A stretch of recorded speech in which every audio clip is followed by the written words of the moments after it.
constituents are free to ask assistance from their elected officials. But do they need a guarantee letter from them to get assistance? No. They can go straight to the Department of Health, and we will help them if they need help. And if we have the funds, we will provide the funds if they are qualified to get the funds.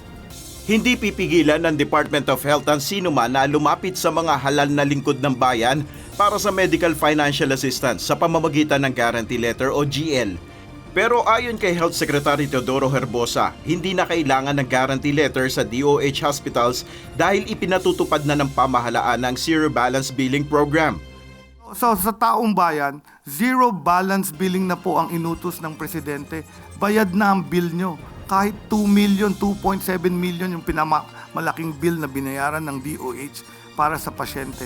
Zero balance, magpa-admit kayo sa basic accommodation at zero balance po. Hindi kayo withhold ng treatment, treatment will be given to you. Ayon sa kalihim, inaasahan bago matapos ang Enero o sa kalagitnaan ng Pebrero ay ilalabas na nila ang guidelines para sa medical assistance for indigent and financially incapacitated patients o MAIF.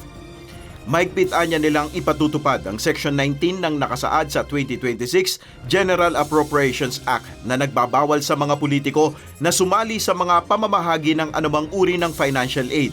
Pinaplano ng DOH na mailaan ang MAIF sa mga pasyente na nasa semi-private hospital. So in the IRR that we're drafting for the support fund to LGU hospitals, sa MAIF, we are going to use basic accommodation and semi-private. Pero kung naka-suite room ka at single room, palagi ko hindi ka qualified to use medical assistance fund from your tax money. Tax money yan. Para naman sa Philippine Health Insurance Corporation o PhilHealth, mas pinabilis na nila ang pagbabayad ng claims ng mga ospital para na rin sa ipinatutupad na Zero Balance Billing Program. At dahil po nakita na po nila na mabilis po yung bayad at nakikinabang nga po yung even the professional fees of the doctors are substantially covered. Marami na pong nadagdag na mga facilities na nag-o-offer po nitong ating Z-Package like acute myocardial infarct. Kahit po private hospital ngayon, nag-no balance bill na. Kasi nakikita po nila yung iba pong pasyente lumilipat na ng ibang hospital. So yun po yung market pressure na pati yung private hospital nag-i-engage na. Malaking tulong naman sa DOH ang 1 billion pesos na inilaan para sa Zero Balance Billing Program. Pangunahing makikinabang dito ayon kay Secretary Herbosa ay ang local government hospitals.